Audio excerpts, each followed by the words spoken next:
Before I did this, I worked in an elementary school for 10 years. I noticed what you got your degree in. If you weren't the head coach of a Big Ten football team, would you be an elementary school teacher? I would be. I don't know if I'm going to go back to it. I'm not saying that, so don't hold me accountable for that. But if I wasn't coaching, absolutely, I'd be teaching. I'd be teaching and coaching at high school level, teaching sixth grade social studies, I'm sure. And yeah, loving my life as well. Well, my mom was a special education assistant growing up, so I was always in a school, right? I had a summer job answering phones in my mom's school, so I was always around education at the simplest form. And a lot of special education schools, you see it at the simplest form, and you see such passion, and it takes a very unique individual to teach at that level. And my mom, I got to see that. Some of the greatest influencers in my entire life, I can say influencers because that's what all the young people are saying, right? So were all my teachers and all my coaches. And so, I grew up admiring them, and I wanted to be just like that. And I've always had a passion for teaching and educating, and I just kind of do it on a different level with football as the background, right? Because it is teaching and educating. It's just through football that gives us the platform to do what we do. But there's a lot of similarities. I got 108 players that you need to be all aligned, doing all the right things on and off the field, right? And they all learn at different levels, and they all have different personalities. So when you get taught in elementary education, you get taught, you have a classroom of 35, you're gonna have that 7 times a day, and you gotta teach ancient Rome to these kids who hate ancient Rome and keep them very interested in it. There's tons of parallels. And I think that there are so many things I go back to that I was taught in my elementary education degree that help teach and coach Big Ten players. It's true. No, when I was working with kindergartners, they tell me, "Do you want to play the bad breath game?"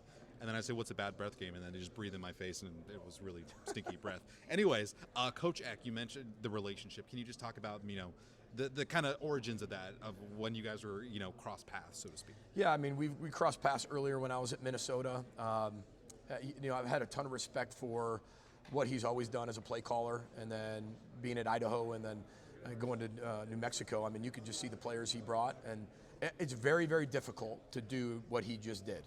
And I don't know if people understand that enough, because we all just expect all of our teams to win and win every year and win all the time and never lose. I mean, that is truly every fan base's expectation.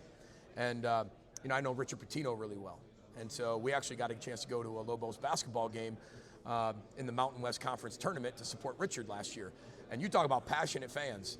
But to do what he did and flip it the way he did and go 9-3 and have a real close game with Michigan and play them really tough, blow out UCLA, do what they did in the Mountain West. I mean, that's one of the more historic runs at New Mexico.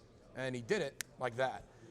Now I say like that, it's not as easy as what people think, but I've had a ton of respect for the type of coach he is, the places he's been. We've crossed paths here and there, but haven't had a chance to really be around him that much. But he wins everywhere he goes. He's got really good offenses and defense everywhere he goes, and they play incredibly hard for him.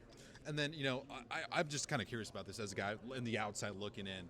I mean, you guys are missing Christmas. You guys are preparing for the biggest game of your guys' lives. Are there any challenges that come with it? A couple players mentioned, they're like, well, if you look at it one way, we get to spend Christmas with our, with our teammates and kind of just have a good time. Are there any challenges that come with, this happening right next to a holiday? Well, 2 things. I think family is anywhere you go together, right? And we define family as forget about me, I love you. So we go anywhere together. So we capture those holiday moments. I mean, tomorrow morning, we have over 40 little kids, on our staff. And our players will be there tomorrow morning, and those little kids will open Christmas gifts underneath the Christmas tree at breakfast in front of everybody and create a moment. Who can say that as a little kid, yeah, Santa came to the house and delivered the gifts or whatever it is, but you're open in front of your family? Well, these kids are doing the same thing. They just get to open in front of all these Big Ten superstars and football players. I mean, that's a moment memory in itself that the normal person doesn't get a chance to create. So we do a lot of things to keep that holiday tradition really close to us and to keep it alive and well. Everybody has their own traditions that we bring inside here. I think it's really important. And if you're not playing around the holiday season, then you probably didn't have a very good year. So that's what college football is all about. You miss Thanksgiving, you miss Christmas, sometimes you miss New Year's, but you'd rather miss those than be at home for them. And then I'm so sorry, but the final question is just, I know there's a lot of high scores that are going to be watching. I got a lot of high scores that follow me. Sweet. What are you looking for a Minnesota football player, for somebody that wants to play for you? Fit. Recruiting, I don't like convincing people to come play for us. I think those days are over. It's about selection and fit. we're still a program academically, athletically, socially, and spiritually.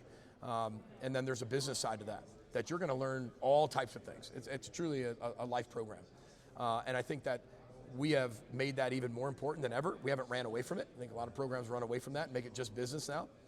Business is a small piece of the educational life program. So we're looking for that. If you align with our values, we'll take you. And we'll go anywhere. We got a lot of kids out of the state of Arizona, that's for sure.